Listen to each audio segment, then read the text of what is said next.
How's it going, everyone? Welcome back to the TheBlueShifting, and welcome to the new stuff we got. I got my new desk, so I'm standing now. I think it'll help make some more energy for the show. I'm really excited to be able to do it. I also feel better. I think I'm going to be more mobile. I think it'll be more engaging. I think I'll have more energy, too. I also feel like I'll be able to project better, because when you're sitting down, you kind of compress your chest already. So like I'm excited just to give this a shot and see what we feel like. And this is the first episode of the first recording I'm doing with it, so this will be very exciting. But yeah, no, I'm already feeling just more like active, and I'm very excited to give this a shot. So last time we got Ren, we got Tita. It was very fun. It was a really great episode. I'm very happy with it, and pretty happy with like just in general, like just seeing what's going to be happening. Some of you gave me some advice I'm going to be taking. Specifically, one of the things I'm going to do is I'm going to redo Ren, because while I was really excited to have like an EP like kind of funnel where you could like constantly fuel your magics, it seems that hang on, no, it's not that side. The one side is like not getting as much light as I wish I could. So I might have to rearrange my lights a bit and make sure that. So I might do that when I'm busy. But anyway, so you pointed out, like, hey, it might be good to get upcasting for her and to maybe go in a different direction. So I'm going to probably redo her orbment real quick, since like as much fun as it would be, it seems like it might not be the best, and I'm going to just go ahead and go with that. A lot of you pointed out too that like there's nothing wrong with using EP like recovery items. Like I've got a good amount of them. I shouldn't ever find myself in a position where like I can't recover my EP enough. So fair point that I haven't really been struggling with that up till now, and even if I'm using her a lot to cast, it feels excessive. So I'll put her in a different direction. So I'll finagle with that a little bit, kind of go over that. I also will like kind of remember, someone said that having Tita and Ren is a really good combo, and pointed out, however, that I shouldn't do a morale boost with Estelle until Tita is in the mech, because getting in or out of the mech purges like whatever buffs are on her. So, but she can get buffed. So if I get her into the mech and then do morale, then she'll be really, really strong and tanky. So that'll be very exciting. Very interested to see how this all plays out. Very excited to go forward with all this. And I assume we're getting to the end of this layer. So I imagine we have a big boss fight and then some drama after that. And oh yeah, I guess before anything else, I forgot there is a door. I thought it was going to be a big story door, but someone pointed out, oh no, it's a sun door. It's like, oh, okay, so it's a mini game door. So we'll probably just smack that out real quick, and then we'll wrap up this layer and kind of see what story drama comes along with that. So just give me a sec to get everything all set up. I'm going to try and get the lighting a bit better balanced, because I just noticed like, oh, like I'm like in a half shadow. And then, yeah, we'll just gonna move forward with that. So just give me a sec. I'll be right back. Okay, so lighting should be a bit better, but I still don't like it. I'm gonna tweak it a little more as we go on, but I just don't have time for that right now. Basically, didn't do any major changes, but I did change Ren a whole lot. I decided to go all in on the death time arc, you know. So I looked at all this and I was like, all right, so to get everything, I looked at all these. I need to have like 8 wind, 8 fire.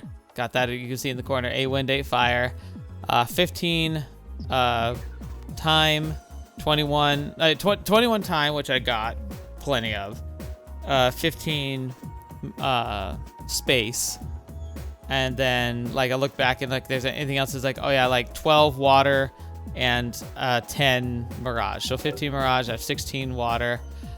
I have the whole tree. The whole tree. And because I also have cast 2 and the gold gem, which 8 arts EP cost half as much, cast twice as fast, arts up with the sapphire gem, agility up, recover EP while walking and in battle, speed 50% up, move -2, max EP plus 12%. Yeah, she's terrifying. And look at these down here. Calamitous Blast, Death Scream, Abyss Fall. Woo! She's gonna be scary. Hopefully this is gonna be useful. It would be really nice if whatever we're fighting next happened to be weak to, you know, time magic. But I mean, she's got some good stuff regardless. Like, she'll always have something interesting to do. I'm excited. I'm very excited. Very fun. So yeah, I think that's the only other thing. Someone pointed out there was a conversation I have. If I don't have Ren with me, I guess there is a conversation between Joshua and Chloe that they're having about her because they're being evasive at the time, and I hadn't kind of put that together. So we're going to switch these two out really quickly and just have a quick chat with them. ヨシュアに来ろうぜ。どうしたのこんなところで。Yeah. レンのことなんだけど。Oh. エステルさんたちはリベールを立ってからレンちゃんを探していたんですよね。Thanks for mentioning this. This is like a full-on like mini cutscene. This is really good to be doing. アクシスピラーではきちんと話ができなかったし。Yeah, I mean you didn't, but at the same time you did. レンにはまだ伝えたいことがあったから。Oh, why haven't you told her now? I guess now's not the greatest time. We're kind of busy. But we're gonna lose her again. でもちょっといい顔してるみたいね。今はもう少しこのままで見守りたいかな。そうだね。Alright. 焦っても仕方がない。最後に決めるのはレン自身なんだし。That's fair. この世界に取り込まれてしまったことが。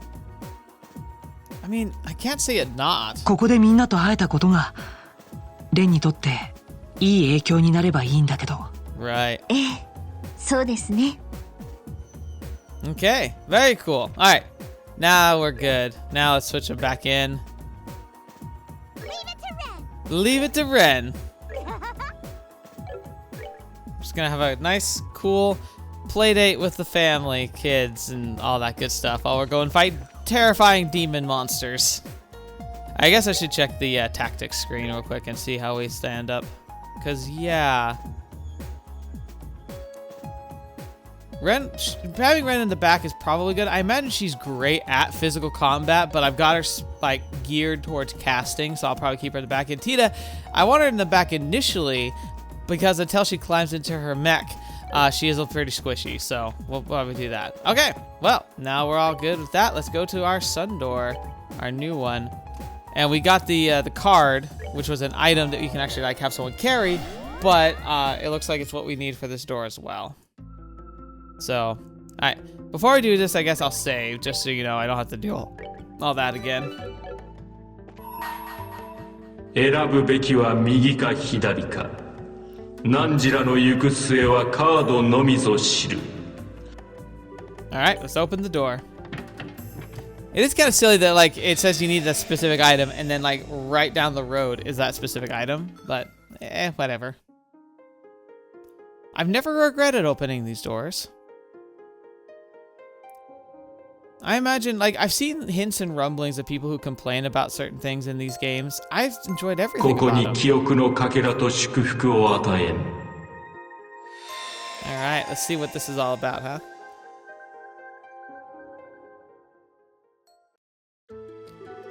The Gralsritter Republic. Ooh, there's a city in this country, a place where migrants from the east have recreated their homeland down to the bright lacquered tiles.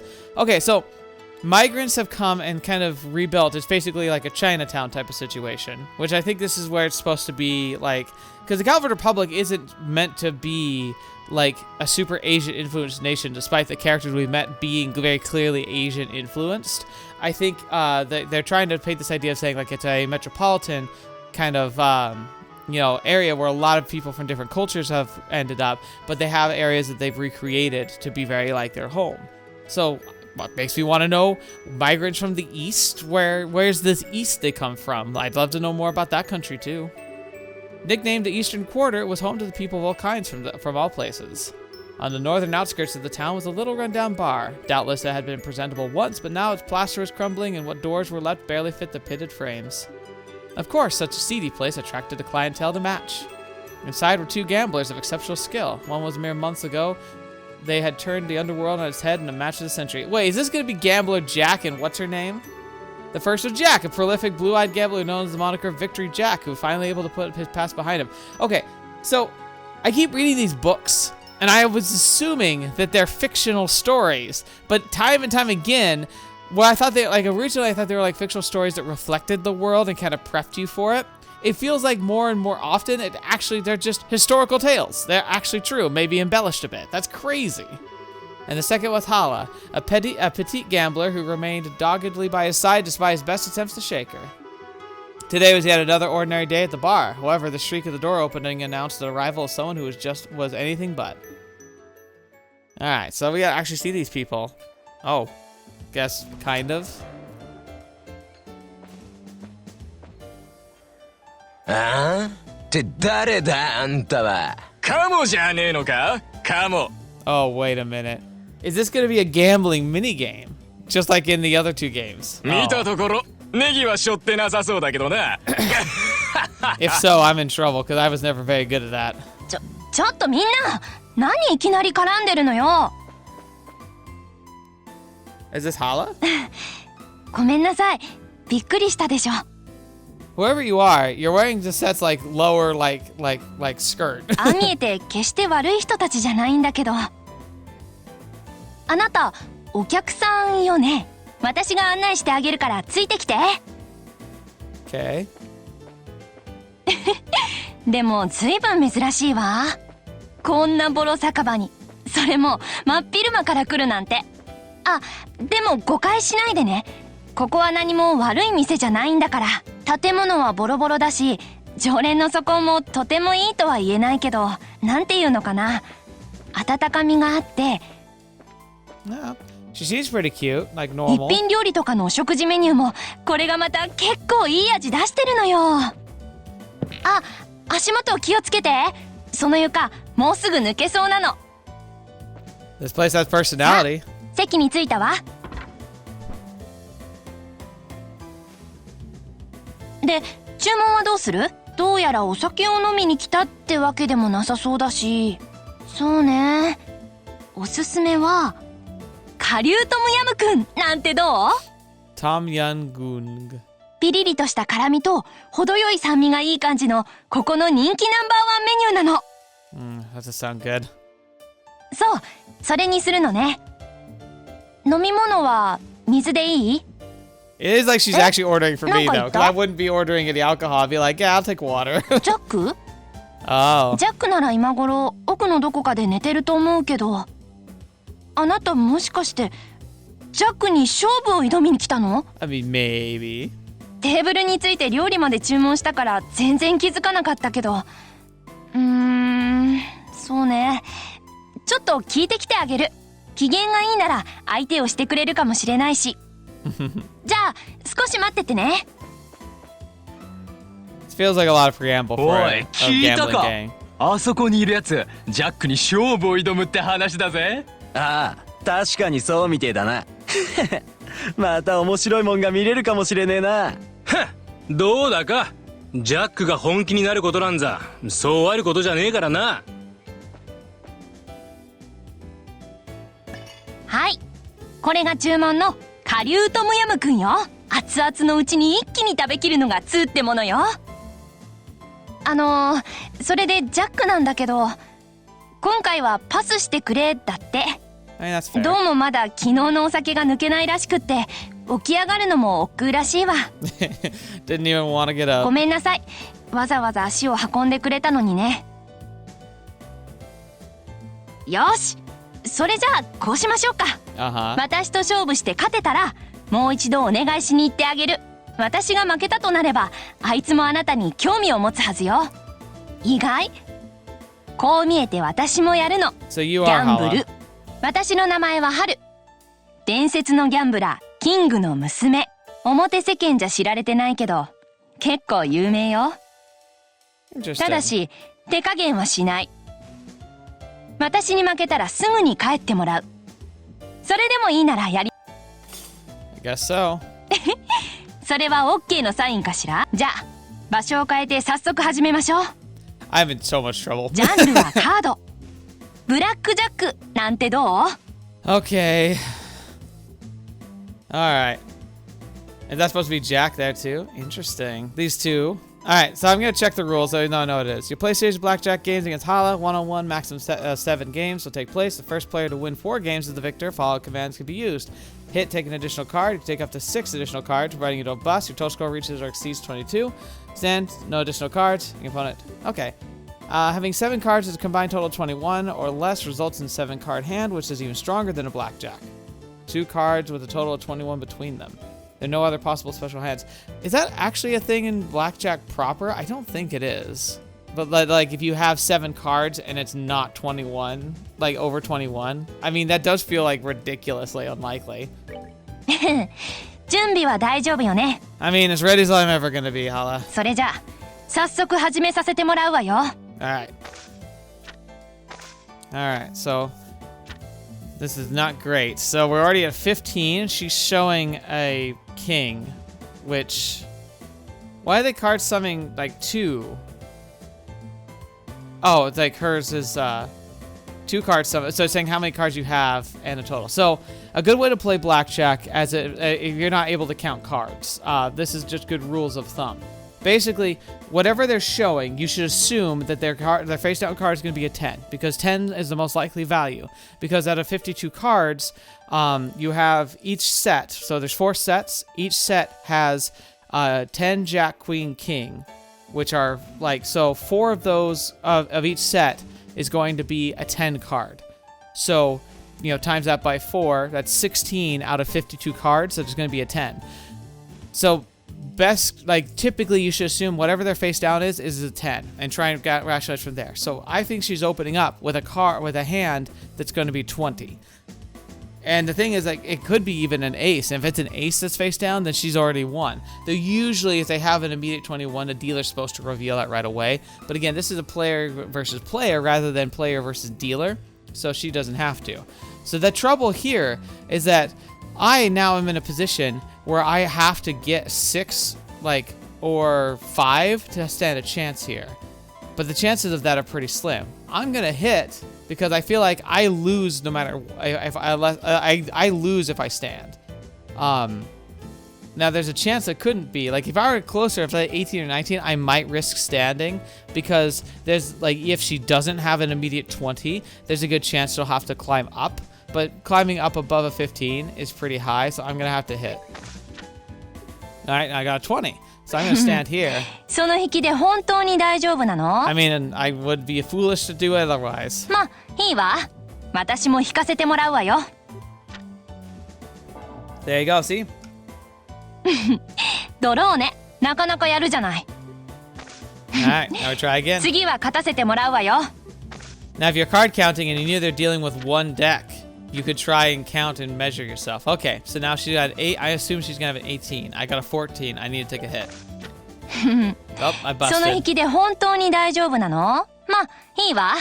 私も引かせてもらうわよ。 I don't know what she, like, why did she even take another card? She wins by default, unless, oh, the idea is like, I hide my second card, or my one of my cards, so she didn't あ know ら that. 引き際。それじゃ。 Should have quit while I was ahead. This sucks. Oh, no. So, sorry about that. Again, here's the other issue. Again, the most likely card I will flip up if I hit is a 10. If I 10, I bust. But I have to hit because 12 is way too low. 17. Okay, so this is getting a bit tricky now because I assume she's starting with a 13. There's a great, basically she has to hit. There's a chance she could hit, hit 10 and bust. 17 is a bit risky, but I feel like if I stand, I have a better chance. その引きで本当に大丈夫なの？ Because I'm a lot less likely to get a 4 or lower if I do take another まあ card. いいわ。 Boom. There we go. So 10, 14. So I still beat her with the 17, so she had to take another card, and that king pushed her over the edge. 私の負けか。ちょっと焦っちゃったかな。 I mean, you sound so dramatic. It's like normal. Like you're gonna lose some hands. 次は負けないわよ。 Unless you're cheating. Which, knowing her story, I'd say she's cheating. Alright, so I have to stand here. カード引かなくっていいの？ Nope. ブラフだったら大したものね。 It's hard to, like, you really shouldn't have to bluff in blackjack. The bluffing only makes sense if people are putting down bets, like actively betting. 私の負けか。ちょっと焦っちゃった。次は負けないわよ。All right, 7. Jack, 17. That's rough. All right, so she's got a 10. She's starting with a 12, which means she'll have to hit and likely could bust again. I'm gonna stand. カード引かなくてブラフだったら大 It's した not も a の bluff. Okay, 12, 19. So she won. ごめんなさい All right, nope, makes sense. Yeah, if I'm already this well matched against Hala, there's no way I'm ready for Gambler, Jack. Give me another card. Ooh, gotta stand at 18. その引きで本当に大丈夫な She's の probably got a 20, but I can't do anything else about that. Oh, she had a 21. No, I ブラ couldn't ッ have クジャッ won. ク Crap, on a cracker. それじゃ Okay, I have to win the next 2 games or I lose. Ace is good. Oh, okay. Now, ace should be a 1 or 11. So right now it says 13, but this is a safe hit because even if I hit a 10, that should flip the ace to a 1, and that gives me another option. その引きで本当に大丈夫なの Yes. まあいいわ Yeah, no chance. 私の負けか All right, last game. まさかここまで粘るとは思わなかったわ Yeah, that's kind of interesting. It's like actually she has a dialogue option for this. こうなると絶対に負けられないわね This when you cheat. King. カード Ace. 引かなくっていいの The game wants me to win. ブラフだったら大したものね She has to get 21 to win, or she has to draw 7 cards. Okay. I was getting scared. 1, 2, 3, 4, 5. やるわね大した腕前じゃない There we さ go. てとおめでとうあなたの勝ちよ Yeah. So black deck, there's a little bit of psychology at work there, but I still... Oh, nice. We learned Tom Young-goon. We're gooning now. Anyway, I would say if I were to go to Vegas and actually do some gambling, I'd play Texas Hold'em. Blackjack would be okay, but blackjack when you're playing against the table, it's skewed for them to win no matter like more often than lose. Like unless you can card count legitimately, it's just very difficult because it's so much luck based. There is a little skill there, but like besides what I just talked about there, like you can't really go much higher than that other than card counting. Besides playing other people, but that's a whole different aspect of the game. I like Texas Hold'em because I feel like there's a lot more power in the hands of the players than the dealer. So I feel like it's a better game to play, especially because it's more about playing other people than even luck. Luck's a part of it for sure, but it's also about like gauging like your chances and playing against other people, kind of trying to make them make risky bets while you play it safer. Knowing when to bluff and how to do it. Very cool. Receive 5,000 Mira. Excuse me. 驚いたなかなかやるわねいいわあなたのこと Yeah, ジャックに話をしてきてあげ I る like Hala. She's pretty cute. I think it's also interesting though because remember in her storyline, she came to Jack ready to try and like kill him because she felt like he killed her dad. But like, she comes across so sweet.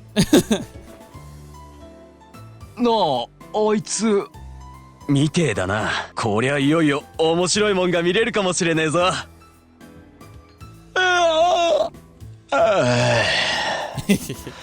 寝たりねえな。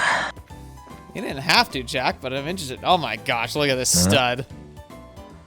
見慣れないやつがいるな。もしかしてハルが言ってたのはこいつのことか。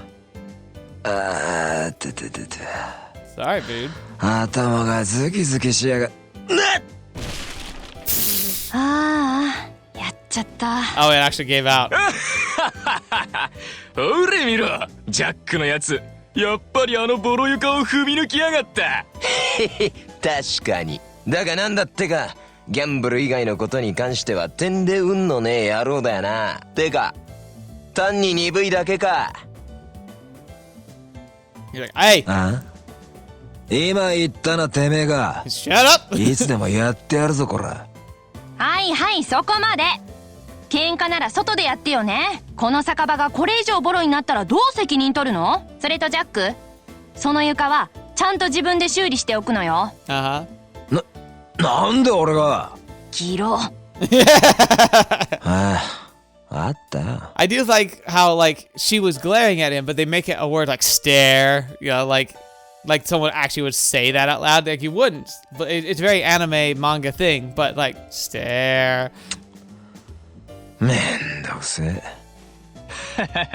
ハルちゃんが来てからジャックのやつがおとなしくなって。ああ、ま、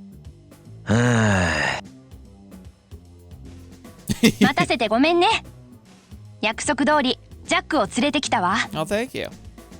で、俺と勝負したいやつってな、目の前にいるこいつのことだな。 It's just a friendly game. It's all it is. Just a friendly game. That's all we need. そうよ。ご名答。はあ。パッと見は大したことはなさそうだがな。That actually probably means I'm better because like it's the ones who you don't see coming that are gonna take the win. そうやって油断して足元すくわれないようにしなさいよ。さっきの床みたいにね。I like these two. I think they're fun. 自己紹介が遅れたが、ジャックだ。よろしくな。Yeah, yeah. Hey, it is what it is. まあ、何はともあれ。まずは酒だ酒。Of course you do. おいハル、ウイスキーだ。ジャック、あなた二日酔いじゃなかったの？ He clearly never learns. ああ、それなら大丈夫。俺、ハリーアップだハル。Hurry up! ああ、ほんといい加減な人ね。あ？ハルのことが気になるのか？ What? No! まだまだ色気の命もねえが、なかなか見込みのありそうな娘だろ。 I don't know. I think she's pretty cool. それが突然、何を好き好んでが、こんなむさ苦しい場所で働くだなんて言い出しやって。Bro, it's you. You're the why she wants to work. Oh my gosh, idiot. まあ、そんなことはどうでもいい。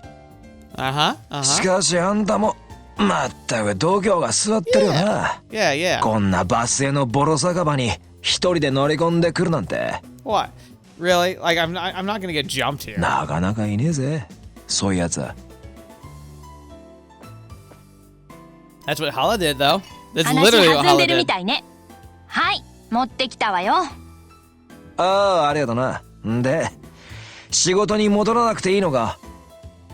こんな面白いものを前にしてお店なんて手伝っていられないわ。 Yeah, マ yeah. スターにも伝えてあるから見学させてもらうわよ。はあ、まったくいい加減な店だな。I kind of like her being here because I wonder if she's gonna like prevent him from cheating. ない、さっさと始めるとするか。よ、なんで勝負するかはこっちで決めさせてもらうぜ。 Oh no. 俺の最も得意とするギャンブル。 5 card stud? I think so. Alright. So you'll play a one-on-one game poker against Jack using unconventional rules. In this game, there are 3 table cards in the center that the players use their hands. Both players are given 3 cards to start off their turn, then they eventually choose 5 of the 3 cards in their hand and 3 on the table to make a hand. They choose 5 of the 3 cards in their hand and 3 on the table to make a hand. Both players attempt to steal the other stars. And the first player to reach 7 stars wins. The player starts with 3, while Jack has 4. Losing all your stars will result in defeat. Okay. Commander available. Change. Exchange all cards which haven't been played in hold status once, then play. I'll hold. Place all cards on hold status. Raise. Bet 2 stars, not 1 on the next game. Fold. Exchange all cards in hand with the table cards once per game only. Interesting. This is very different. Okay. So this is like a poker game, but like you can exchange cards on the table, and you're trying to build the best hand. But there's still 5 card hands that you're trying to build. Select a card that allows you to choose whether to hold it or not. If you want to keep all your cards, place them all in hold status. Okay. Yeah. Okay. There's the possible hands. Lower down the list, the stronger the hand. Yeah. So there's 5 card hands. No pair. 1, 2, 3 of a kind, straight flush, full house, 4 of a kind, straight flush, royal flush. All right. This is going to be interesting. 早速始めるとするか。まあ、お互いせいぜい楽しもうぜ。 I can see me having to play this a few times. Okay. Ace 5 4 5 8. Okay. I'll hold.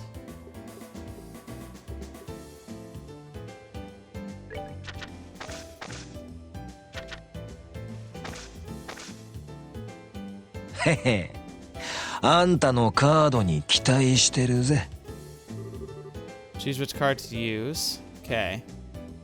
So these are like the shared pile.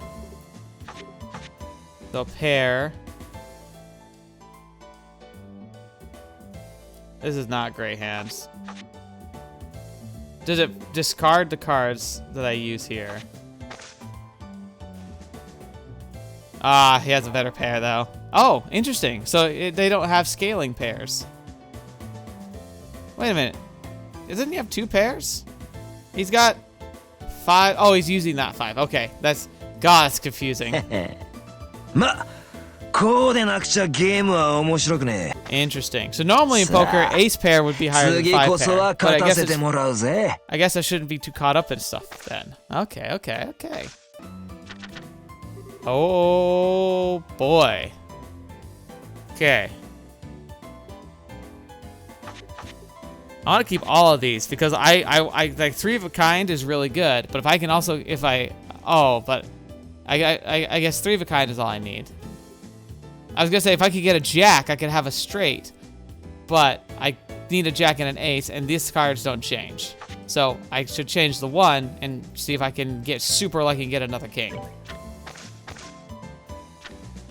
Nope, just 10 for a 10. But hey, that's full house actually. That's really good. あんたのカードに期待してるぜ。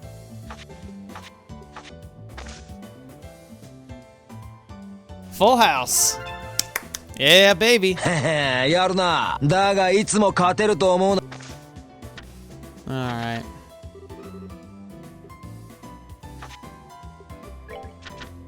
Oh my gosh, I'm so stupid. I clicked the wrong button. Oh no. I just threw that away. I'm so stupid. 思った通りの手札かい？ I'm so dumb.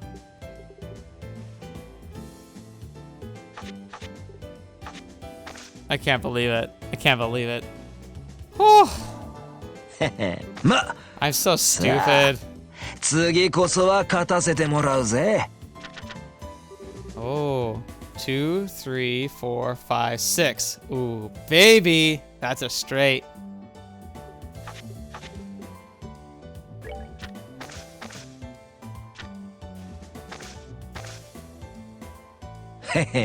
Yeah. あんたのカードに期待してるぜ。 7, 6, 5, 4, 3. Yeah, yeah. だがいつもか。よし、気を取り直して次だ次。Got a pair. That's pretty good. Also, got 2 diamonds. I guess I can't do a flush because these won't change. Otherwise, I'm close to a flush, but nah, it'd be better to bank on the 5. Maybe get a 10 or an ace. Yeah, like that. So あんたのカー I'll ドに take 期 the 待し aces てる and ぜ。 10s. 2 pair. Dang it. No! ちょいとば He's かし。 clawing it back! I was so Next close! ゲームだ。一度までってのがルールだぜ。Oh, baby. 星2個の勝負。ミゼ、俺ならいつでも受けてやる。6, 7. Oh no, I hate that that's a 6, 7 actually now I think about it. No! I'm so bad. No! I'm so dumb. I 思 clicked った通りの wrong. 手札かい？ I'm so stupid. I'm so stupid. Oh my gosh. I had that. I had that, and I'm dumb. I 次 keep こそは forgetting. 勝たせてもらうぜ。I'm my own worst enemy. I was handed a victory, and I threw it away. Fetch me. 別に構いやしねえが、一度までってのがルールだぜ。 I'm so stupid. Okay. Ace, ace, 9, 9. We're 星 raising. 2個の勝負か。ミゼ、 Now 俺ならいつ hold. でも受けてやる。 Keep those 2. Baby. ど Baby. うだ思った通りの程度だ One, がい 2, 3, 4, 5. Alright, come on. Full house, baby! Woo! Oh. だがいつも勝てると全ての星を取られたか喜べあんたの勝ちだ Oh. I feel it. I feel it. Music's pretty nice here, too. なるほどいい腕してんじゃねえか Well, it helps when you don't cheat. 言い訳はしねえ俺の負けだおいマジかジャックに勝っちまいやがった Yeah.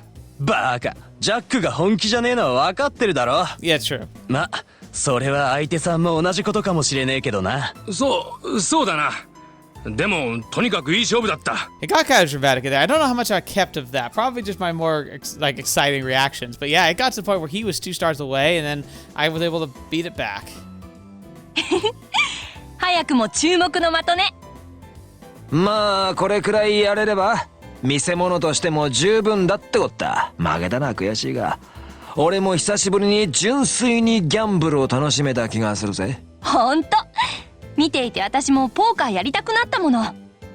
まあなんだ気が向いたらいつでもここへ来なその時はまた相手になってやるから Oh, you'll just make time for me. 言 Okay. っとくが俺の実力はまだまだこんなもんじゃねえからな I look forward to seeing your game.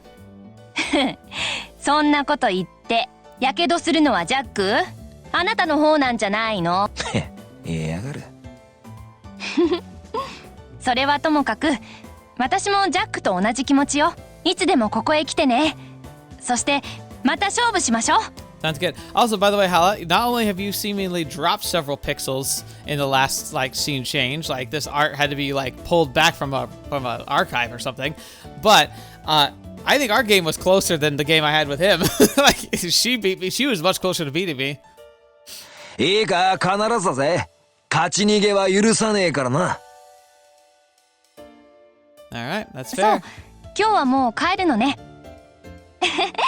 それじゃまた会えるのを楽しみにしているわ。 I think I will. Well, maybe not in reality, but I like the idea, and I wonder if you can get more a prize by coming back. Side story: Casino Gambler Jack finished. Finished. Mirage Ring Plus and 10,000 Mira. Nice. I'll take it.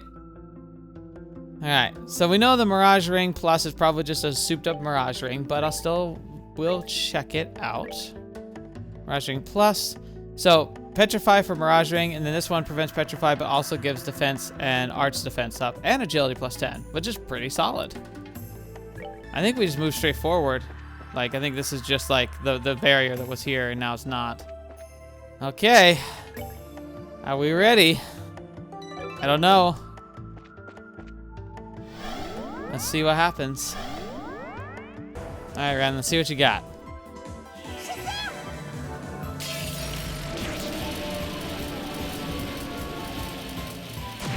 It does look really good coming from her, doesn't it?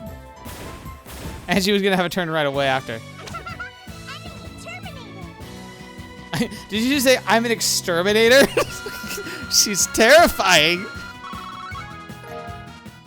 All right. Celestial Bomb. We're both empty. Aw. Yeah, look at that. She moves 2 squares. My gosh. I might need to fix that. That's a little too slow. Oh, there's a star door. 汝宝刀と呼ばれしくせ者怪物の打倒を誓いし盟友と共に我が元に引き連れよさすれば扉を開かん Okay. It's funny. Playful minstrel, obviously Olivier, and closest ally against the beast they seek to overcome. My first thought was oh, it's maybe something in the Empire, or the Empire itself they're trying to tame, right? But I think it's Anya. So hang on. We're coming back, but we're gonna go and make a quick swap. Because I know for a fact, I think I know who this is supposed to be. Okay. Now, hopefully, I don't need to actually fight anything. If I do, I will have to quickly come back. But they have to try and slay the drinking companion. That's who they have to try and defeat. Because it's the two of them combined are trying to defeat her. 汝宝刀と呼ばれしくせ者怪物の打倒を誓いし盟友と共に The beast they seek to overcome. Wait, oh no. Okay, so isn't that? Alright, well, The playful minstrel and the beast they seek to and his only ally. Okay, so maybe I was right initially. Maybe it's Mueller after all. Okay. Darn it! I could have sworn it was gonna be a drinking contest, and the beast was gonna be that would have been funny. Yeah, okay. So it's Olivier and Mueller. Gotcha. Aw, so I was right the first time, but I think the second one was funnier. Alright, let's see what's been going on. Maybe we're gonna get some insight into what's been going on in the Empire. Honestly, I'd be very excited to see what that's all about, because certainly a lot of crazy stuff been happening over in Erebonia. ここに記憶のかけらと祝福を与えん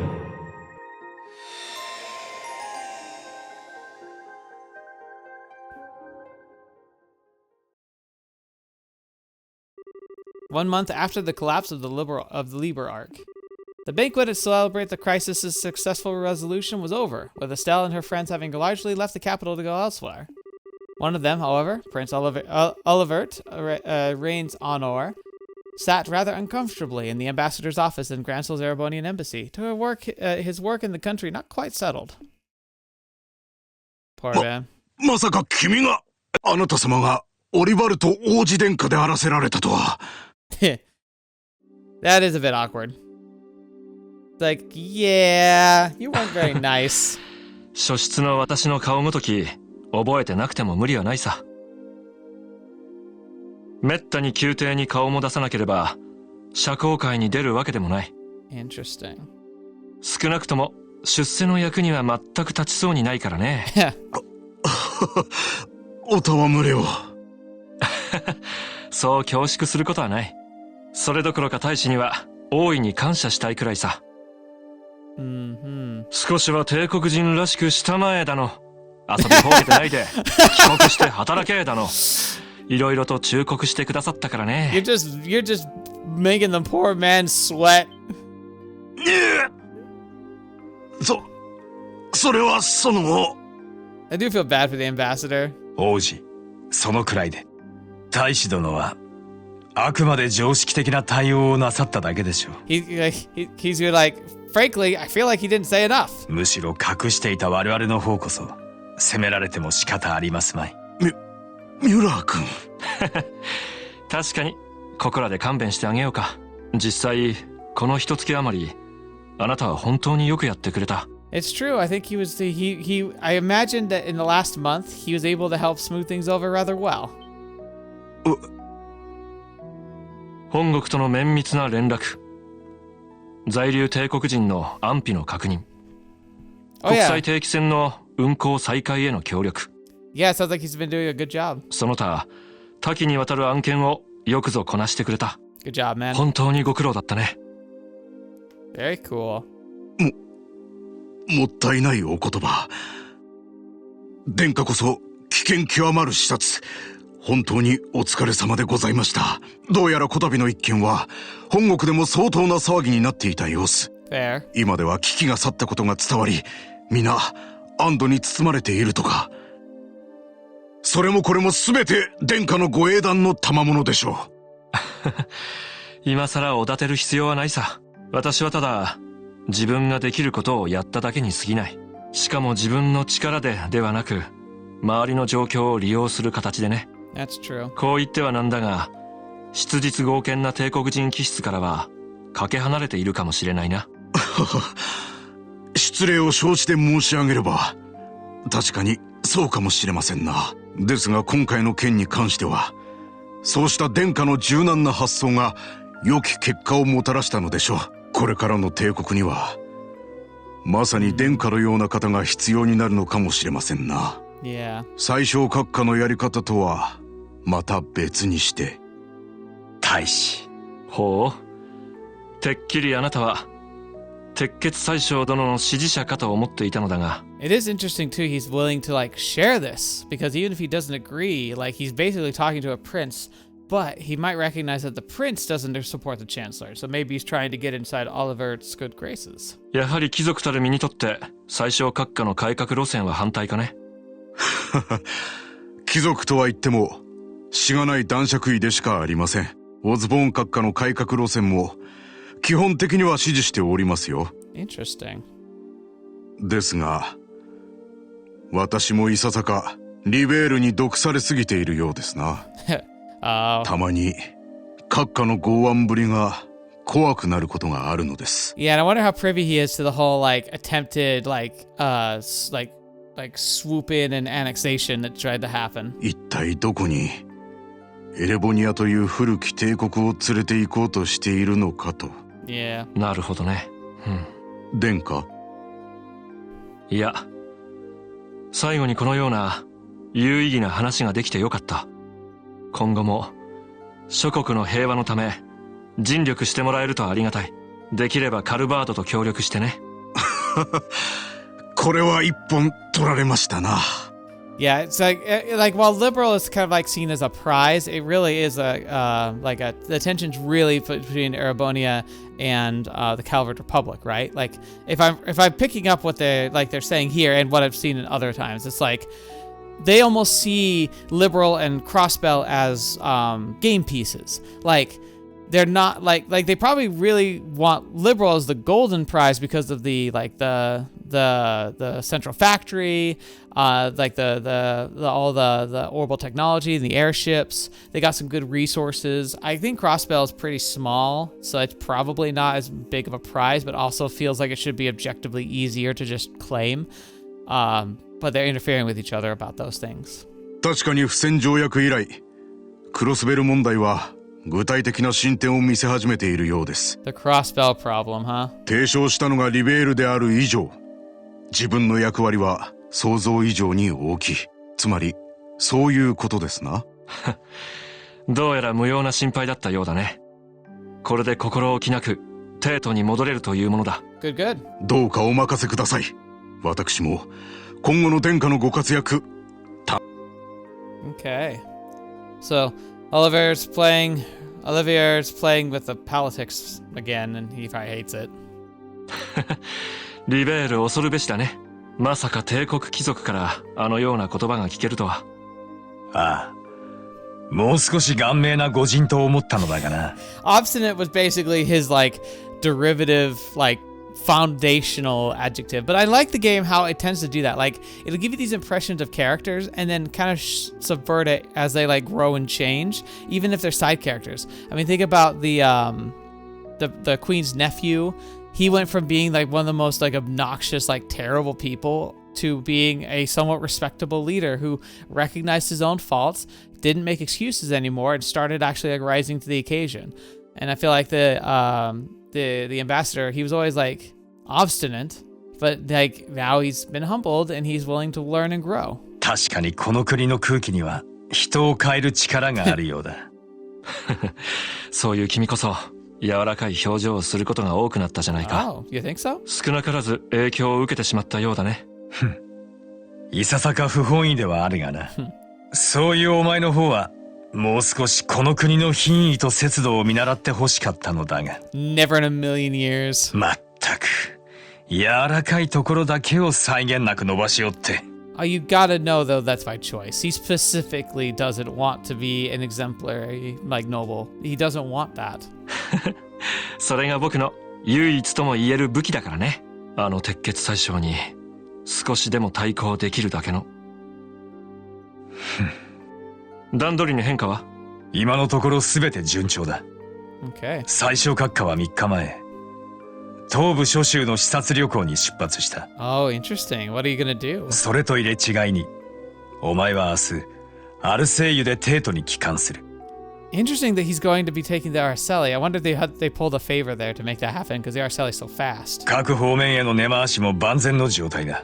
Okay. お前の帰国は間違いなく華々しいものになるだろう。妨害要素は？情報局の4課が多少動きを見せているくらいだ。So they have their own intelligence division. So is that maybe where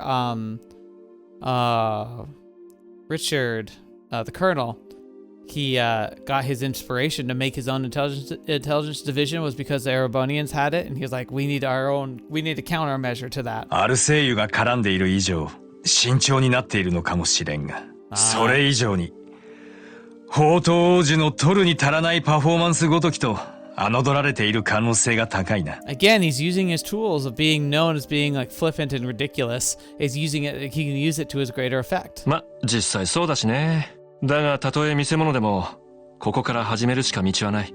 ならばせいぜい華々しく、踊らせてもらうだけのことさ。ああ。そうだな。王子殿下、夜分遅くに失礼いたします。帝都からの連絡が届いたのですが、いかがいたしましょうか。$100? そうか。わかった。失礼します。やあ、レクター。今日は姿を見なかったからどうしたのかと思ったよ。それが朝からいろいろと連絡業務が続きまして。Secretary Lecter。明日お立ちになってしまうのに挨拶にも伺うことができずに本当に申し訳ありませんでした。That's an interesting name. 気にすることはないさ。しかしそうだな。なんだったらこのまま朝まで3人でしっぽりと。Oh my gosh. You. それで書記官。帝都からは一体何と。王子殿下からのご下達。ただ王都から帝都まで半日足らずで到着できるとは想定していなかったらしく、今慌てて明日の式典の準備をしているようですね。 There we go. なるほど。さすがにアルセイユの速度は常識外か。しくしく。How could you both? How cruel you both are to ignoring my proposal. ま、それはともかく、なんとか舞台は整いそうだな。せいぜい明日はみんなの度肝を抜くような衣装を用意するとしようか。白いふんどし一丁にギラギラ光るスパンコールのコートだけとか。My gosh, man. I agree. それは確かにものすごいインパクトでしょうね。自分も同行していたらぜひとも拝見したかったです。書記官。Please don't. 若いのになかなか見どころがあるじゃないか。どうだいレクター。君も一緒にアルセイユで帝都に帰るというのは。Wait. Wasn't he in Chloe's like school days, right? Like he was the president, right? Like am I misremembering that? Like I was sitting there going like he looks and sounds so familiar. Is that him? Because if that is, he's such a 180 from what he was before. He seems so proper now. そろそろ王国での仕事も終わりなんだろう。アルセイユには心惹かれますが、次の仕事が控えておりまして、お気持ちだけ。おや、それは残念だ。Yeah, that's totally him, isn't it? まあ次の仕事もせいぜい頑張ってくれたまえ。ありがとうございます。それでは私はこれで。What are you up to, man? Interesting. I have a feeling he's going to be important in future too. 二等書記官レクター・アランドール。やはり最小の手のものか。十中八九間違いないだろうね。Oh, interesting. 徒歩でハーケン門を通過し、この大使館に赴任したのは一月前。ちょうど僕たちがアルセイユで浮遊都市に向かったのと同じタイミングだ。それが偶然であるはずがない。Right. だろうな。考えられるとすれば、情報局の人間あたりか。Then you better believe he was listening into your conversation at the door. よかったのか？今まで放置しておいて。そこはそれ。こちらも最小閣下の出方は知っておきたかったところだしね。いずれ彼からの報告を通じて何らかのリアクションがあるはずだ。東部諸州の視察が終わった後、多分2週間後といったところかな。そこまで狙っていたか。Okay. Oh. Not sure why that popped up. My bad. Go away. Go away. I don't need you. That's so annoying. わかった。ならば俺の方もそのつもりで備えるとしよう。ああ、よろしく頼むよ。Love. ほなんだ？う。いや、何？月が出ていただけさ。それも見事な満月だ。He appreciates beauty. リベールの月もこれで見納めか。I wonder if this also could be the night that they get sucked into the realm that we're in right now. 少 Oh 々 no, 惜し they い were in 気もする Arabonia が at the time. 君にもようやくガッシュの何たるかが分かってきたようだね。Aww. まあ、せいぜい頑張って、また見に来られるようにしよう。お互い生きているうちにね。Dang. He really feels like he's throwing himself into the lion's den at this point. そうだな。 Like he's gonna start playing game hardball, and now he's gonna be like very much at higher risk, and he's gonna be limited in his movements. The next morning.「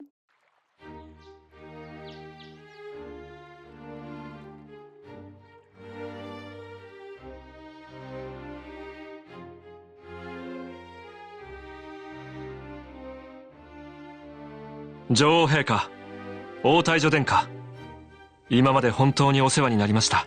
その上、アルセイユでテートまで送ってほしいというずうずうしい願いを叶えていただけるとは、このご恩、いつか必ずや何倍にもしてお返しいたします。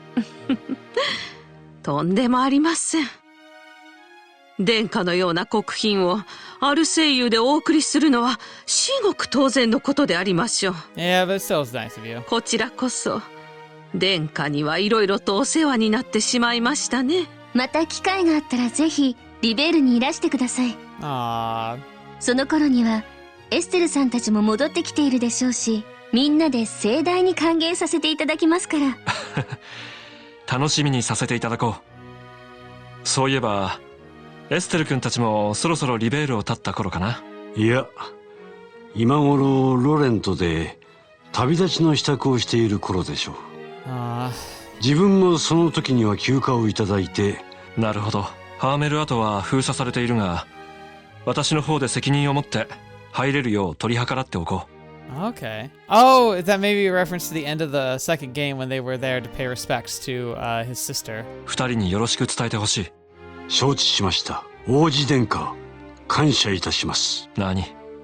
あの二人にしてもらったことを考えれば、それくらい些細なことだよ。カシウスさんにも本当にいろいろとお世話になった。あなたの協力がなかったら、ああもうまく帝国軍の師団を足止めできなかっただろう。それはこちらのセリフですよ。それに、もうお気づきかとは思いますが、あの展開も想定の範囲内でしょう。かの鉄血宰相殿にとっては。Which is sad. Yeah, really? そうでしょうね。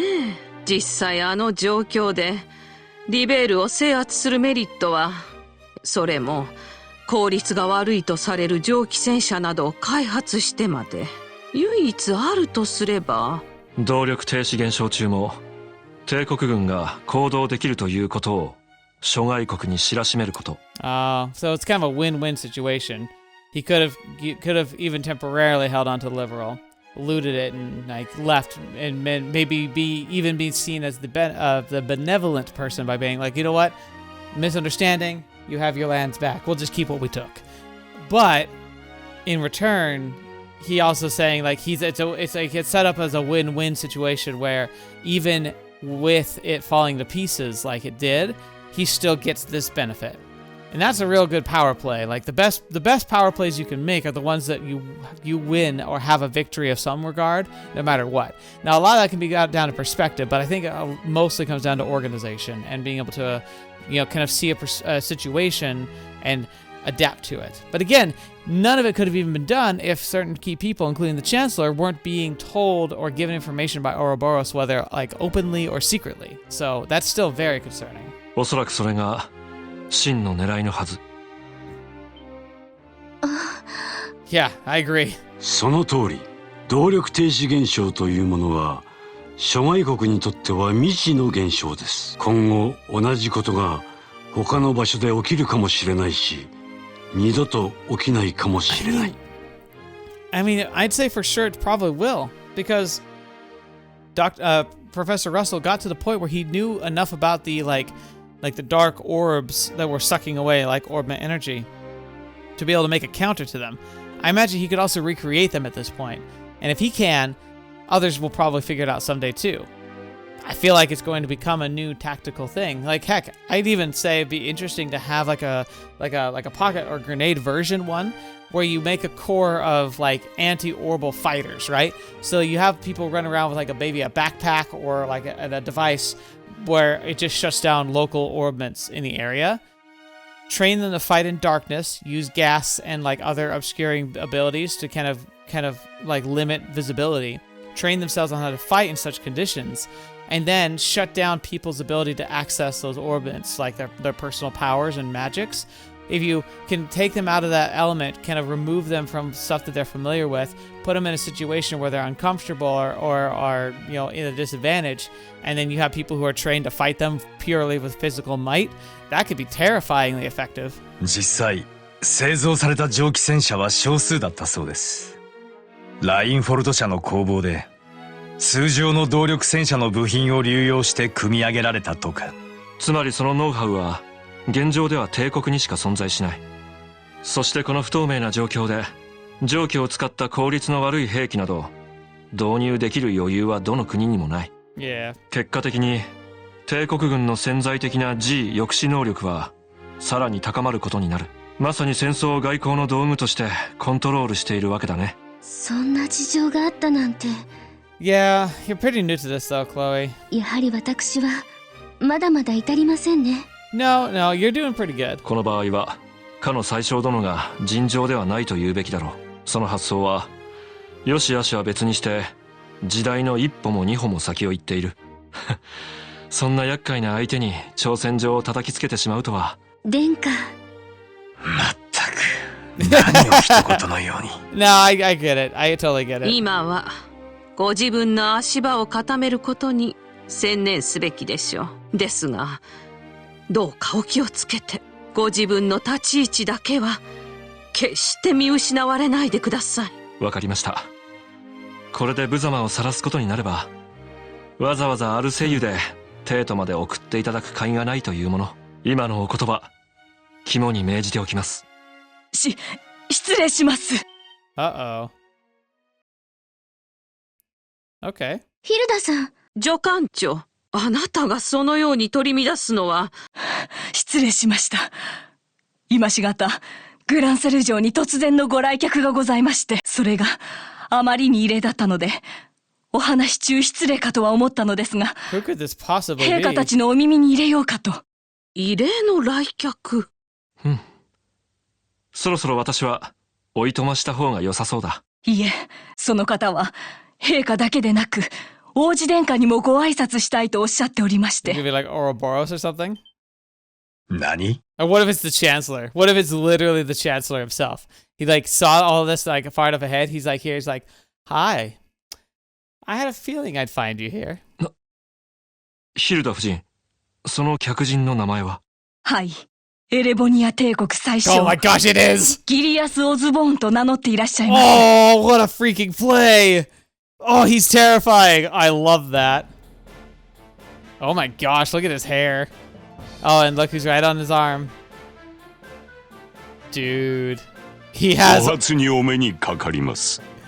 voice! He has so much aura! エレボニア帝国政府代表ギリアス・オズボーンと申します。このような形での突然の訪問、どうかお許しいただきたい。God, that voice. あなたが。そして我が親愛なるオリバルト王子殿下。God, I know I've heard that voice before. Who is it? That voice, I swear I've heard it. Like, I know there's a lot of people who do that type of voice because it's a very popular one, but I swear I've heard that specific voice very recently. ご無沙汰しておりました。1年ぶりぐらいでありましょうか。Oh my gosh. ああ、そんなところかな。しかし最初、どうも話が見えないんだが、なぜ一国の宰相たるあなたが何の前触れもなくこちらに？しかるべき経緯を聞かせていただきたいものだな。これは失礼。実は先日より東部諸州の視察に出向いていたのですが、いささか余裕ができたのでこちらに参上した次第なのです。それは本来ならば殿下のようにまさに異変の最中にでも駆けつけたかったところなのですが。That's such a... It's like, I would have preferred to have been standing here during the crisis, you know, as a conqueror. あいにく南部の混乱もひどく、その対応に追われておりまして、ようやく時間が取れたので思い余って参上させていただきました。前触れなき無礼をお許しあれ。なるほど。私のことは気にせずご挨拶申し上げるといいだろう。ありがとうございます。Is Chloe gonna recognize him?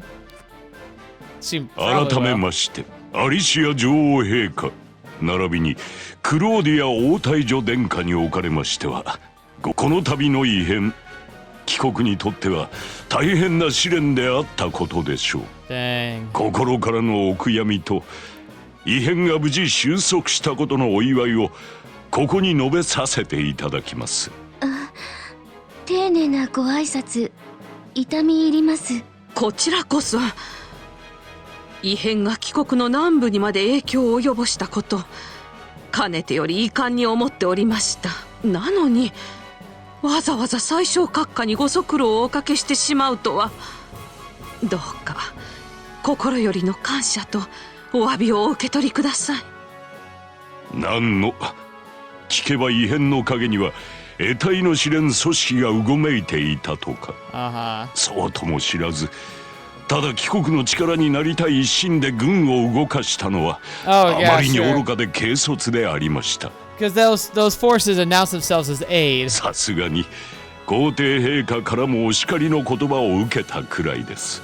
まあ。ですが我が失態もオリバルト殿下の計らいでなんとか繕われたとのこと。No. 殿下におかれましては心よりの感謝を申し上げます。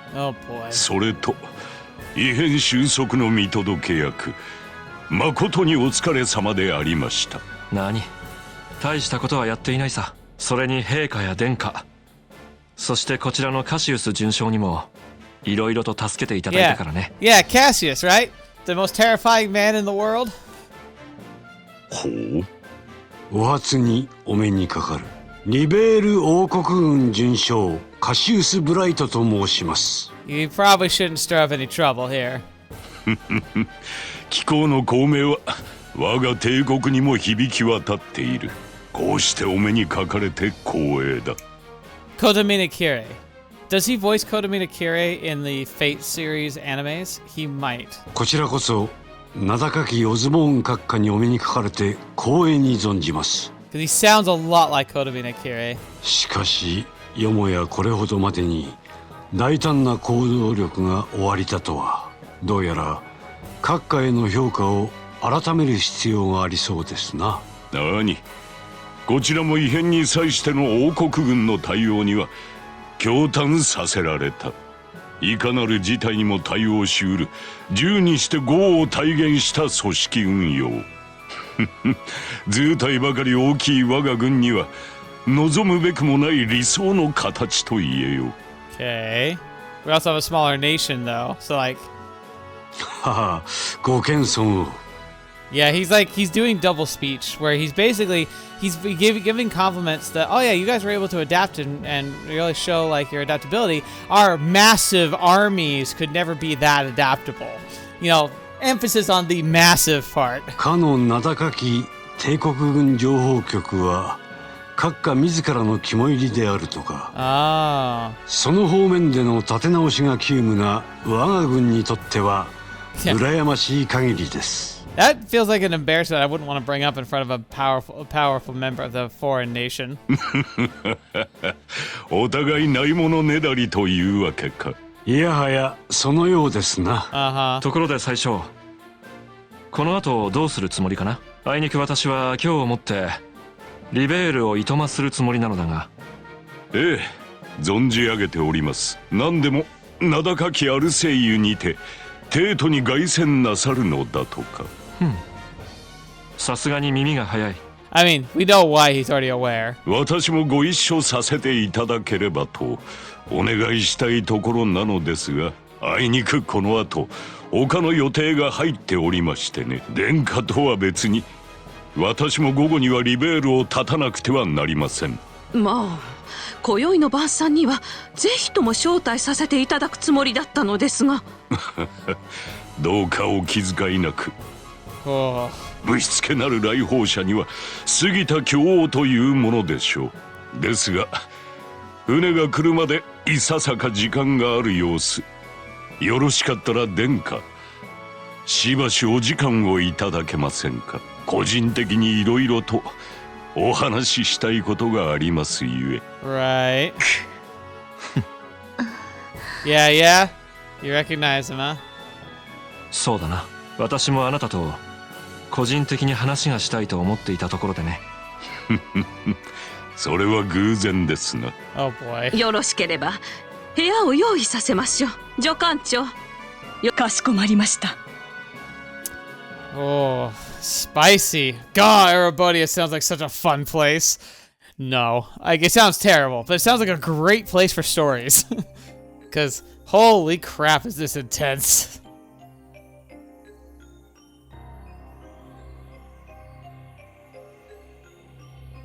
Hi. さすが女王陛下ご自身が紅茶がお好きなだけはありますな。香り、温度、味わい、どれをとっても申し分ない。Right. 私はコーヒー糖ですが、これなら毎日飲みたいくらいです。As the spiffing Brit would say at this point, throw him away, coffee man. その意見には同意するが、そろそろ本題に入っていただこうか。話というのは一体何かな？どうやらリベールでの滞在は殿下にとってこの上なく有意義なものだったようですな。何？以前お会いした時も大層柔軟で聡明な方だという印象を受けたものですが、今の殿下はそれに加えて真の強さも兼ね備えておいでだ。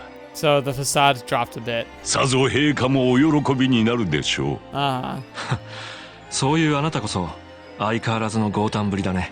いや、以前会った時よりもさらに圧倒的なオーラを感じるよ。He really does have that crushing aura. Like, I agree. さしずめ、平凡した領土の広さだけの怨念をまとっているといったところかな。You feed on the resentment of those who live in the territories you annex. The other thing about this too is interesting. Like, so this Chancellor guy, right? How did the writers communicate so well in just a few lines and a profile of who he is and just that force he has? I'm so jealous. It's so well done. これは手厳しい。ですが、できれば平凡ではなく、併合とおっしゃってほしいところですな。Oh, I wonder why. Political unification also has negative connotations. かの100日戦役以来、帝国軍が侵略行為に及んだことはただの一度たりともないのですから。Sure they have. 確かにその通りだ。あくまで名目上はね。Exactly. 併合された小国や自治州はどこもいくつかの問題を抱えていた。Destabilization and then a mercy, like dropping off supplies, gaining the favor of the people, and then swooping in with a military to stop a riot. そしてその問題が深刻化し、両兵団などが入り込んできたところで困窮した現地政府の要請を受けて帝国軍が介入し、そのプロセスは全て共通している。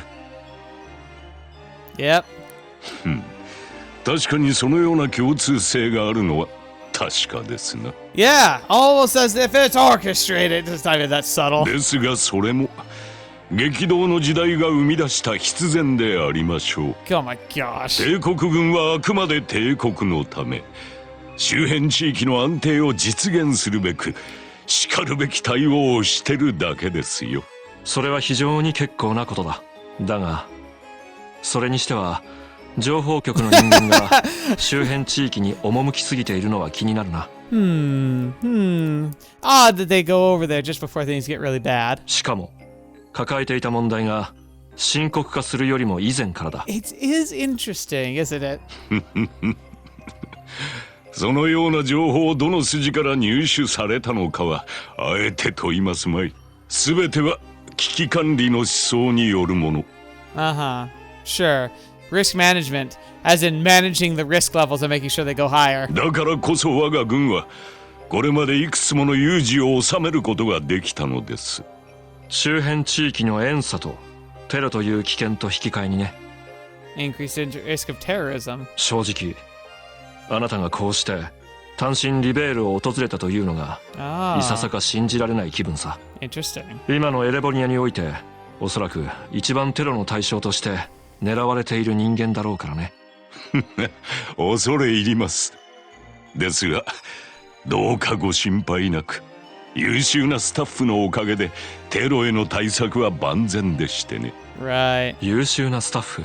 例えばあのレクター君か？ Yeah. 変わり者ではありますがなかなか使える男でして、今回のスケジュール調整からテロ対策まで段取ってくれました。Okay. And spying on Olivier was also part of that. おかげでこの後安心してクロスベルに向かうことができます。You're going there directly. What the fetch? クロスベルの政府代表と極秘の会談を行う予定でしてね。Oh no. 最近共和国の資本が流れ込んで対抗勢力に押され気味なのだとか。一度行ってみたい場所でしたのでこれを機会に訪れてみようかと。Alright, so it looks like we're really pushing, like the next major event is going to be something with Crossbell. バカな！今のクロスベルは各国の勢力が入り乱れた状況だ。干渉地帯であるのをいいことに、テロ組織や犯罪組織などの温床になっているとも聞く。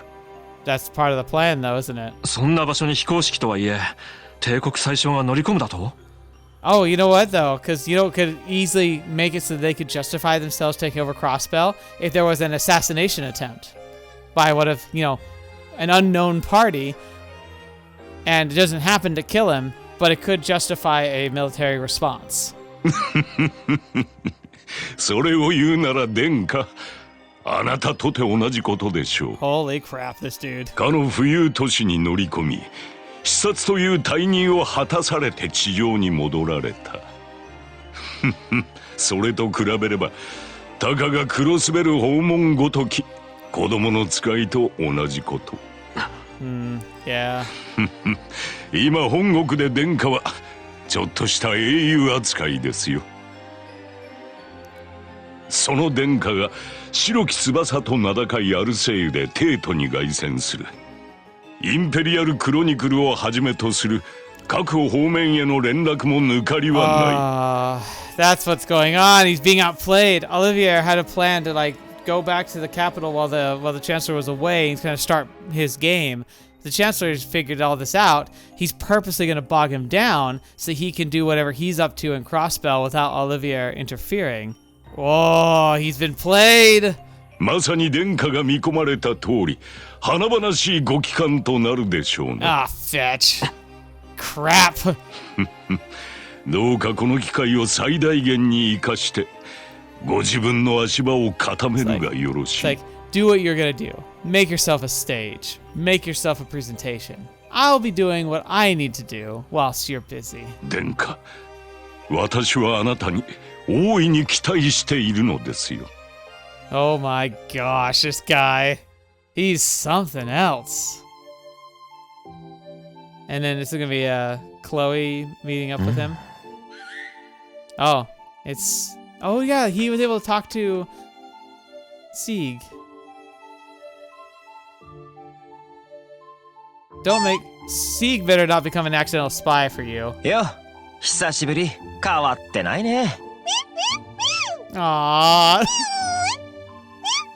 Sieg, stay away from him. I don't like him. なるほど。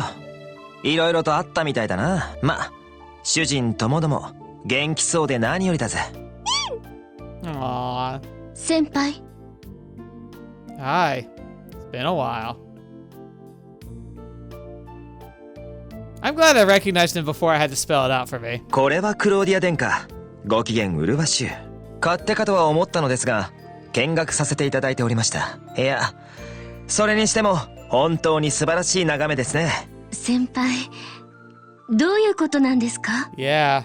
I mean, nothing happened. I think he was always like this. どうして先輩がオズボーン宰相の下でこんなことをしているのですか？はて、何のことやら、自分にはさっぱり。He had a pleasant air about him, but he probably was an agent from the beginning. どなたかと勘違いされていらっしゃるのでは？レクター・アランドール、2年前までジェニス王立学園に在籍していた前生徒会長。Oh, I didn't realize he left suddenly. 先輩、あなたのことですよね？いえ、実は私の名前はレク・ターランドールと申しまして、ですから多分それは別人でしょう。どうか私のことはレクとでもターランドールとでもお呼びください。Why even trying, dude? Sieg knows you're you. You can't. He's just messing with her. ふざけないでください、先輩。あんな風に突然退学届を出して何も言わずにいなくなるなんて。レオ先輩やルーシー先輩、それにジルやハンス君たちが、あの冷静なレオ先輩が怒鳴り声を上げていました。Oh, not Leo. ルーシー先輩はレクターらしいって苦笑しながらも泣きそうな顔で。Yeah, and Lucy had a thing for him. ジルやハンス君、それにもちろん私だって。Aww. なのにこの城に私がいると知って姿を現しておきながら、なぜごまかそうとするんですか？ Smack him. レクター先輩。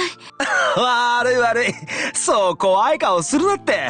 しかしお前さん、相変わらず頭が固いね。Oh, yeah, I don't know if you're aware. Serious stuff happened. 王太女になってもクソ真面目なところは全然変わってないみたいだな。でもまあ安心したぜ。お前のことだから王太女なんかになったりしたら身動き取れなくなるかと思ったが、噂で聞いた限りじゃなんとかやってるみたいじゃないの。Oh, that's good. 俺が学園を辞めてからいい出会いがあったみたいだな。先輩、はい、おかげさまで。でも私が変われたとしたら、その最初のきっかけをくれたのはレクター先輩、あなたです。That would be so sad. What if they end up actually being enemies in the future?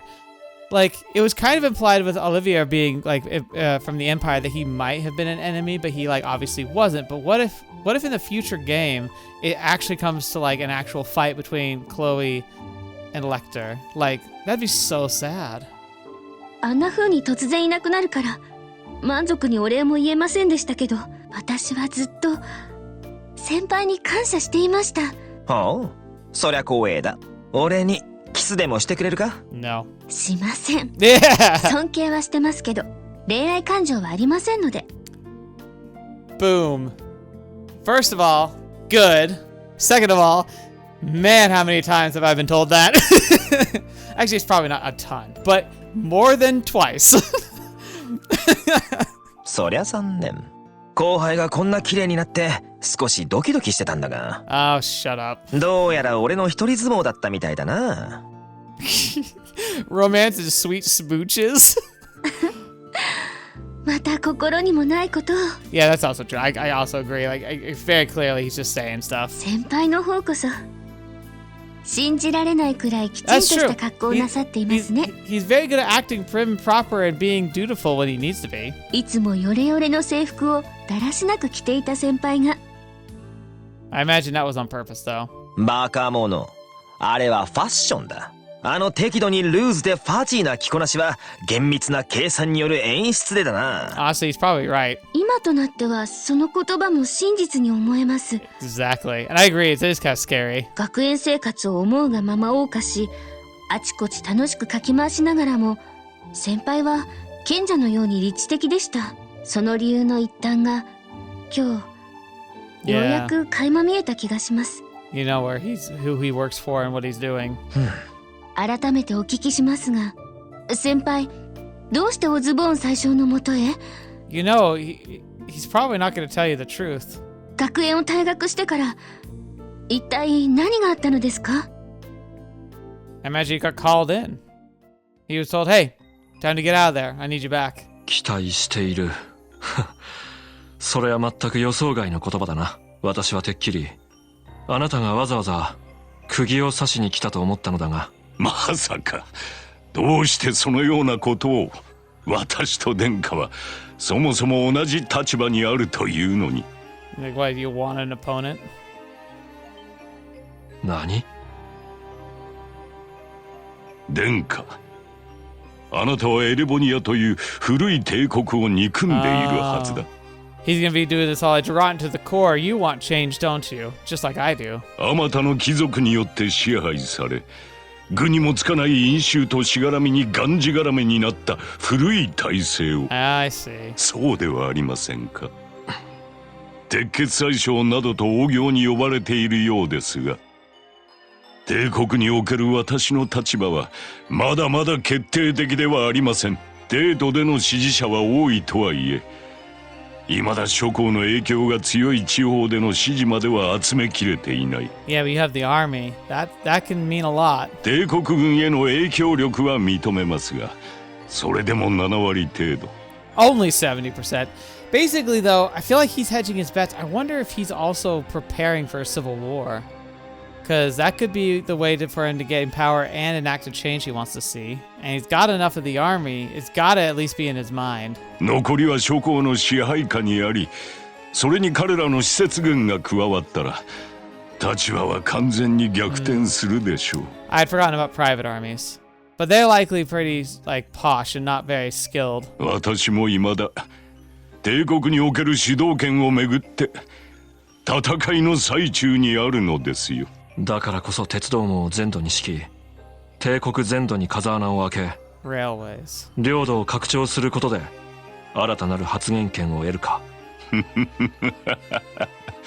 やはりあなたは私の一番の理解者のようだ。改めて私に協力なさい、殿下。 Work with me. あなたが協力してくれれば私の改革も勢いづくでしょう。 Dang. 腐敗した貴族勢力も互いに結託する暇もないまま崩壊へと導かれる。それはあなたが最も望んでいることのはずだ。最初、一つだけ聞かせてもらおう。結社とはどのような関係だ？ Oh, he's just asking it. 何をおっしゃっているのかいささか分かりかねますが、ただ改革のためならば利用できる要素は全て利用する。 So he sees Ouroboros as a tool to exploit rather than him being exploited by them. それが私の政治理念ですよ。なるほど。確かに我々は気が合いそうだ。しかしだからこそ。ほう。確かに私は腐敗した貴族勢力はあまり好きにはなれない。いや、あなたの言う通り、Right. 憎んでいると言ってもいいだろう。 But I can't see your path forward as the way. だが、それ以上に、あなたのやり方が怖いのだよ。How he's so elegant. My fear towards your methods far exceed those of the hatred I feel towards the nobles. Man, that's my view about politics in general. It's like, I hate the side I tend to support. I hate for very similar reasons, but there's one side I tend to fear more than the other. あなたのやり方はおそらく、ある種の幻想を作り上げることで、国家全体を熱狂に巻き込むことだ。With a delusive utopia. So, convince them that by doing these things, by taking these stands, by annexing more land, that they'll somehow achieve this like grand, like, paradise. その熱狂の中において、確かに旧勢力は打倒されるだろう。Right. だが、一度回り始めた歯車が、もはや止まることはありえない。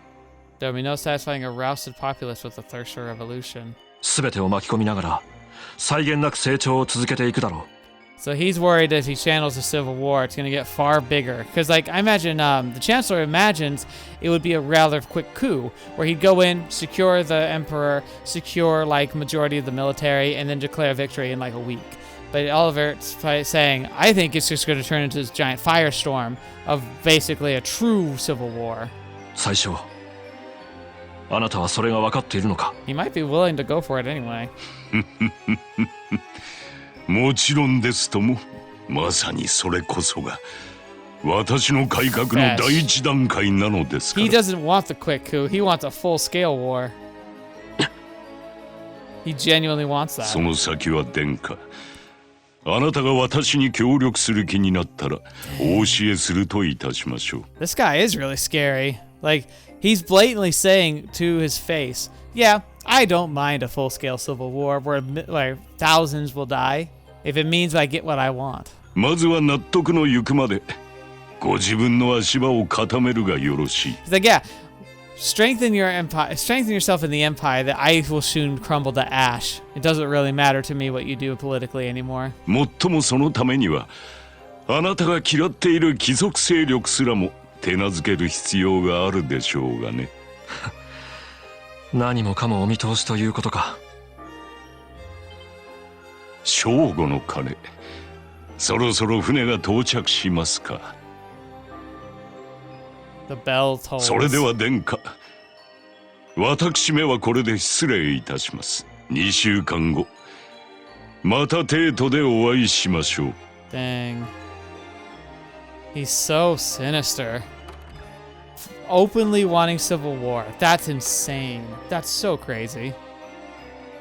Yeah, man, it sucks to be an Arabonia. 話は終わったようだな。どうした？随分と疲れた顔をして。It's worse than I feared. いや何、改めて自分が喧嘩を打った相手の怪物ぶりを思い知らされただけさ。 He is a monster. I agree. Wow. おっと、そろそろ船が来る頃合いか。そんじゃ俺はこれで失礼させてもらうぜ。 Man. じゃあなジーク、今度は帝国産のサラミでもお土産に持ってきてやるよ。待ってください。また何も明かさずにいなくなってしまうんですか？そうだクローゼ、お前ひょっとして好きな男ができたんじゃないか？ Why does it matter? あった、図星だったか。いや、いいね初恋っていうのは。 Yeah, unfortunately though, he was very spoken for. 胸キュンドキドキ甘酸っぱいって感じだろ。もうふざけないでください。But yeah. ええ、好きな男の子ができました。この前ちょうどこの場所で振られてしまいましたけど。ってマジかよ。No. さすがにそんな偶然は俺も予想してなかったぜ。怪しいですね。先輩は本当に何でもお見通しなんですから。ま、この俺様も万能じゃないってことさ。だからこそ世の中は面白い。 There's always more secrets to learn, huh? There's always another secret. Man, alright, if you're a Sanderson fan, or even if you're not, but I'll tell you that Secretary Lecter, Mr. Lecter Boy, he really does remind me so much of Kelsier from the Mistborn series. This guy, I'm gonna keep an eye on him. You just patted her head. よかったなクローゼ、恋の痛みを知ってこそ女は一人前ってもんだ。 That's kind of odd, but I think all of us, you're better off when your heart's broken. It really sucks, but it gives you really good perspective on stuff. I think it also teaches you a lot more about like what matters, because you get so caught up in the details. Like think about most like rom-com or romance anime, for example. It's usually about kids in school falling in love for the first time, right? What are some of the stupid things that happen? 90% of them come from the fact that they've never been in love before. They don't know how to process these feelings. They don't know what to do with themselves. It makes for hilarious, like, reminiscing for all of us, but the problem is that it's also full of stupidity. Our first loves tend to be the stupidest ones. Not that they're stupid, but we tend to be stupid in our decision-making around them. It teaches us a lot, even though it sucks. また一歩なりたい自分に近づけたんじゃないのか？先輩の方はなりたい自分に近づこうとしていますか？ Interesting question. あの宰相殿のもとにいることで。Not sure. 別に俺はなりたい自分なんてないからな。 You just kind of wanted to take orders, huh? ただ面白そうって理由だけであのおっさんについてるだけさ。王立学園に入る前からな。王子も結構やるけどあの化け物みたいな親父にはまだまだ及ばないね。 Right. まあせいぜい気をつけるように言っときな。 Why? Because you're gonna come after him? 踊り疲れたところを怪物に飲み込まれないようにって。Interesting. What's your game, man? I don't know what he's doing. レクター先輩。 Lecter. Gotta keep an eye out for him. I was worried he's gonna be a bad guy, but maybe he won't be. Maybe he will, though. I can't tell. It could go either way. Ooh, is that an Erebonian airship? 皆様、お待たせしました。レミフェリア公国方面、国際定期船、カラブリア号、出港準備が整いました。どうか、足元にお気をつけて、お乗りください。Alright.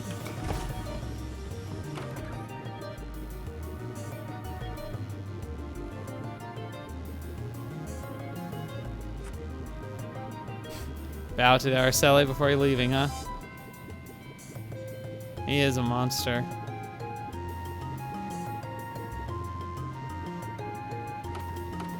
Alright, and then go.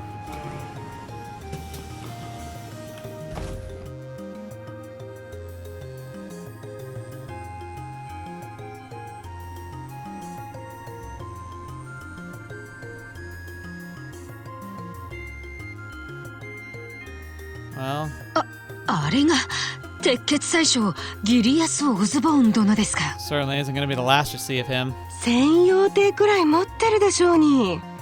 わざわざ民間の船を使うなんて。噂には聞いてたけど、相当とんでもない相手みたいね。なかなかスリルがある相手だよ。いや。それよりもシェラ君、わざわざ見送りすまなかったね。ちょうど仕事でオートに用事があったついでよ。Yeah. その様子じゃ当分会えなくなりそうな雰囲気だしね。Probably. 僕の夢はあくまでシェラ君みたいな美女と一緒に気ままな日々を送ることなんだがね。Don't be quiet. はいはい。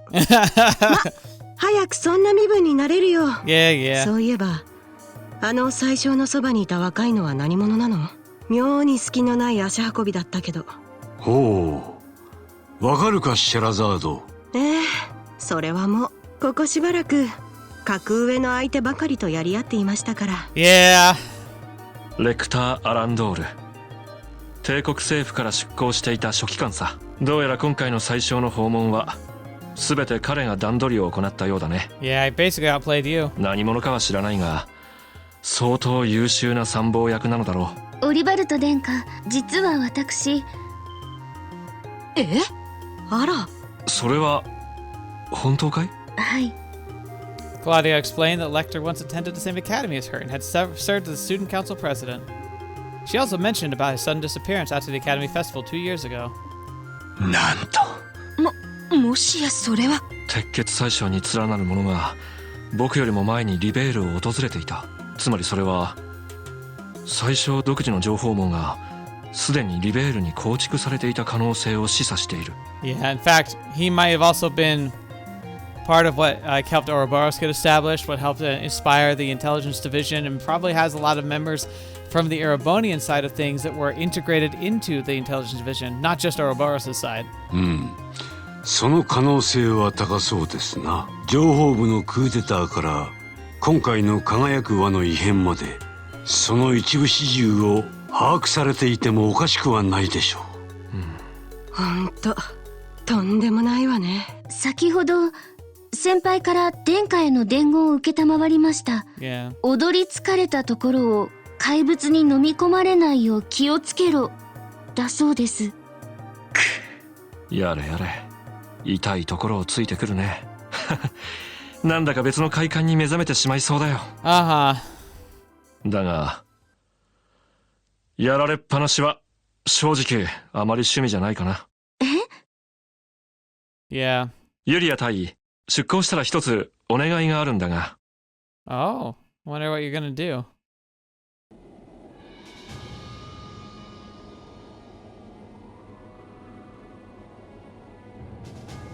Yeah, so look at that. It has like the unicorn on the front. That is very imperial, isn't it? Now we get the evil monologue. オリバルト王子。悪くない仕上がりだ。どのように動いてくれても、それはそれで使いようがある。あんたにとって全ての要素は駒だからな。Well, yeah. あの王子もこの俺も、そして見喰らう蛇とやらも。そう。そして私自身もだ。帝国という巨大な盤上を舞台にした魂が震えるような激動の遊戯。お前もそれが見たいがために私についてきているのだろう。Is this music? It feels really different. I wonder if this is going to be like it's like an insight into musical scores for future games. To listen to that. まあ否定はしないけどな。でもこのコマはいつ裏切るかわからないぜ。He's even admitting it's like, hey, you know, I might not be with you forever. それならそれで構わんよ。Interesting. 私がその可能性を考えていないとでも思ったか。言ってみただけさ。ところで他の子供たちはどうよ。 Ironbloods. どの子も順調のようだ。この分では王子の頑張りも無駄に終わる可能性もあるだろう。やれやれ。少し手を抜いてあげるとしようか。悪趣味な親父だ。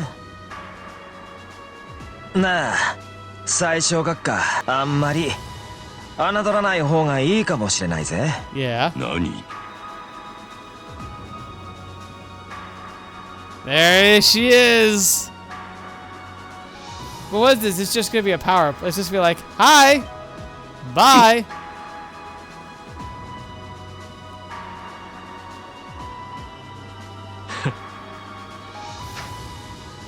That's an impressive throw.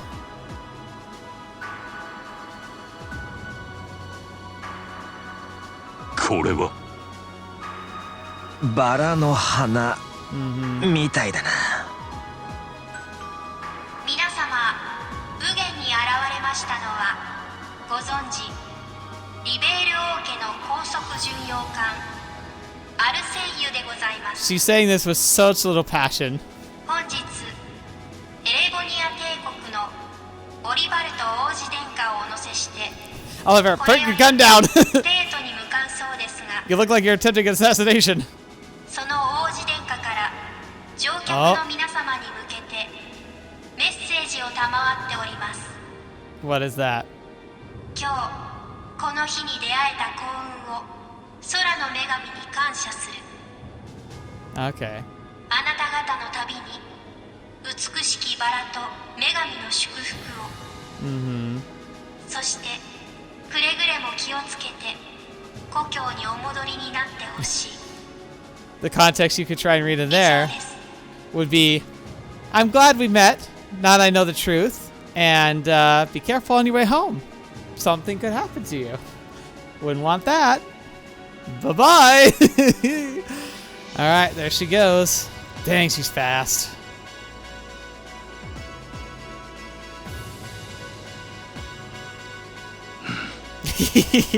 アホだ。俺よりもアホがいる。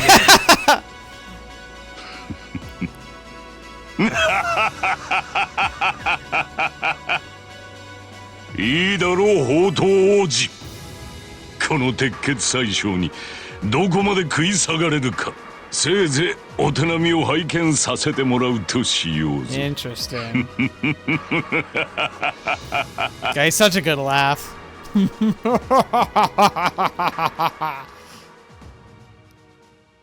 Though he has a much more bodied laugh. Story, Return to the Empire finished. Dang. Divine Eye. Ooh. Let's see what that is. Divine Eye. I want to check that real quick, and then we'll go get ourselves some Divine Eye. So it's 5 of all plus 8 wind. Scent, Eagle Eye, Information, Septian Vein, and Luck. Holy crap! That's insane! Whoa! What the? That's crazy. Scent, Eagle Eye, Information, Septian Vein, and Luck.